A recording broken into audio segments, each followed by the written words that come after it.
Making of a scientist. This particular chapter is important from the exam point of view. In this chapter, we have 6 major topics to be covered. First, mother's contribution. Second, importance of the book, The Travels of Monarch X, Ebright's character, various competitions he participated in, the research in butterfly, and the experiments he conducted. At the age of 22, a former Scout of the Year excited the scientific world with a new theory on how cells work. Richard H. Ebright and his college roommate explained the theory in an article in the Proceedings of the National Academy of Science. It was the first time this important scientific journal had ever published the work of a college student. In sports, that would be like making the big leagues at the age of 15 and hitting a home run for your first time at bat. For Richard Ebright, it was the first in a long string of achievements in science and other fields. And it all started with butterflies. In these first 2 paragraphs, we come across the idea that Richard's article, along with his friend, it was published in a journal called as Proceedings of the National Academy of Science. Now, this journal was not a very ordinary journal, but a very reputed journal. And here they have compared this publication of the article to completing of a batsman home run. In game of a baseball, the ball is thrown, the ball is hit with the bat they have, and then the batsman is supposed to circumnavigate the entire ground and come back to the place where he started from. So in our easy terms, it would mean that a very young player hitting a century in his first match, in his debut match. So this was a similar kind of situation. As only child, Ebright grew up north of Reading, Pennsylvania. There wasn't much I could do there, he said. I certainly couldn't play football or baseball with a team of 1, but there was one thing I could do: collect things. He was not interested by the little things that everybody else was doing. He was always interested with some different. And here what did he do? He collected the things. So he did, and he did ever. Did ever means he forever did this. He continued with his passion. Beginning in kindergarten, Ebright collected butterflies with the same determination that has marked all his activities. He also collected rocks, fossils, and coins. He became an eager astronomer to sometimes stargazing all night. This particular paragraph, please mark it as curiosity since childhood. So here, Ebright has been shown as a very keen child, a very curious child, and with lots of determination. He collected many things, and he was very much interested in the natural surroundings. So he was a nature enthusiast. Page number 33. From the first, he had a driving curiosity along with a bright mind. This first line is very important. Whenever you have any question regarding his character, this line should be written. He also had a mother who encouraged his interest in learning. She took him on trips, bought him telescope, microscope, cameras, mounting materials, and other equipments, and helped him in many ways. This particular paragraph talks about mother's contribution. I was his only companion until he started school, his mother said. After that, I would bring home friends for him, but at night we just did things together. Richie was my whole life after his father died when Richie was in grade 3rd. So this paragraph is again talking about mother's interest and mother's understanding of her child. Next paragraph. She and her son spent almost every evening in the dining room table. If he didn't have things to do, I found work for him, not physical work but learning things.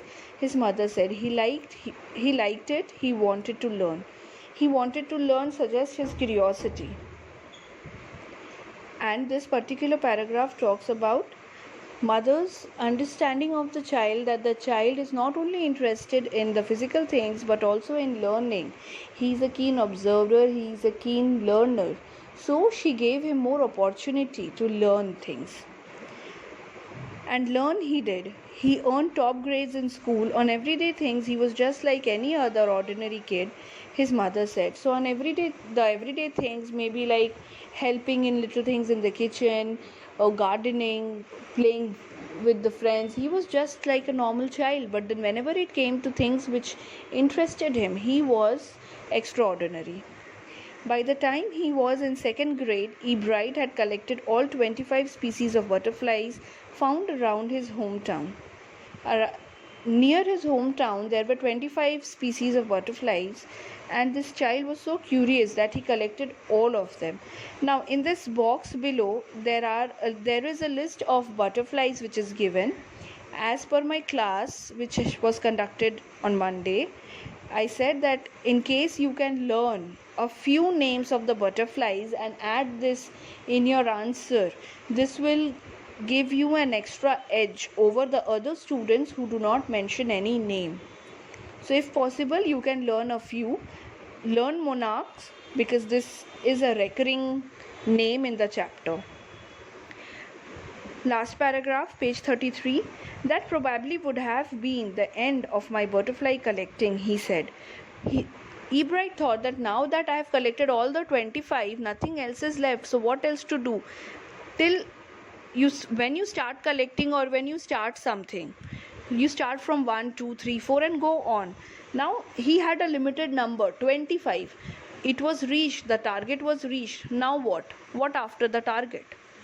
But then my mother got me a children's book called The Travels of Monarch X.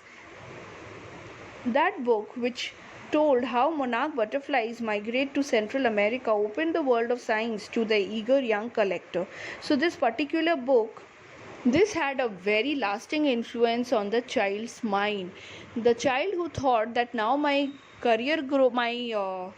objective of collecting the butterflies is over, all the butterflies have been collected, so what else is left to do? So the mother gave him a similar book which talked about the topic even further, and thus the interest of the child remained glued. At the end of the book, page number 34, at the end of the book, readers were invited to help study butterfly migrations. They were asked to tag butterflies for research by Dr. Frederick A. Earhart of the University of Toronto, Canada. Ebright's mother wrote to Dr. Earhart, and soon Ebright was attaching light adhesive tags to the wings of monarchs. Anyone who found a tagged butterfly was asked to send the tag to Dr. Earhart. So Dr. Earhart actually at the end of that book had initiated a kind of a game or a small competition that the readers or the enthusiasts could tag the butterflies, and then the butterflies would fly out, and anybody who catches the butterfly would send that butterfly to Dr. Earhart. So this was a kind of a competition or a game. The butterfly collecting season around Reading is the name of a place, lasts 6 weeks in late summer. If you are going to chase them one by one, you won't catch very many. So the next step for Ebright was to raise a flock of butterflies. Now, there was a particular season to catch the butterflies. The little boy, he knew that he cannot go on catching the butterflies after the season. So what he did was that he started cultivating the butterflies, started raising the butterflies. He would catch a female monarch, take her eggs and raise them in his basement through their life cycle from egg to caterpillar to pupa and to adult butterfly. Then he would tag the butterflies' wings and let them go. For several years, his basement was home to thousands of monarchs in different stages of development. So he continued this activity for many years. He took one female monarch, took the eggs of the monarch butterfly, and then right from the first stage, from egg to caterpillar to pupa and to an adult butterfly, he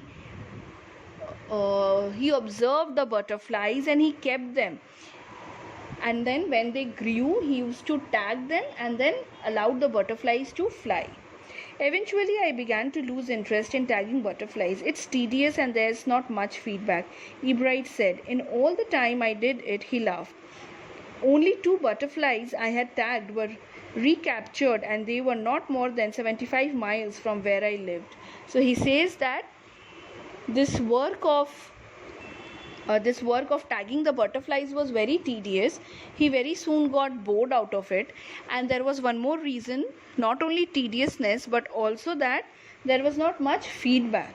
And out of so many butterflies, it's written thousands of monarchs in different stages of development. So out of thousands of them, only 2 were recaptured. So obviously the enthusiasm of the child was diminished, and so he lost his interest.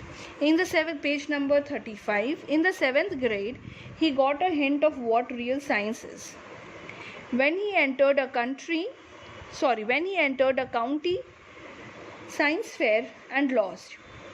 It was really a sad feeling to sit there and not get anything while everybody else had won something, Ebright said.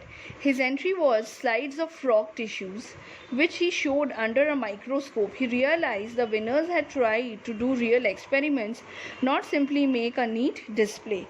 This particular part, page number 35, at the top write down his experiments and competitions. So here what happens, he participated in a science fair. He went there with his slides of frog tissues, which he shown under a microscope, but then he eventually lost because it was nothing very extraordinary. It was something very casual, very ordinary that anybody could have done, taken slides and then shown under a microscope. But then he observed other participants who went on doing some real experiments, and that is the moment which clicked, and he understood that it is not only a simple observation but experiments which can give multiple results and opportunities in the field of science, and for him to participate in such more competitions and even win them. Already the competitive spirit that drives Richard Ebright was appearing. I knew that for the next year's fair I would have to do a real experiment, he said. The subject I knew most about was the insect work I had been doing in the past several years. So he wrote to Dr. Earhart for ideas, and back came a stack of suggestions for experiments. Those kept Ebright busy all through high school and led to prize projects in county and international science fairs.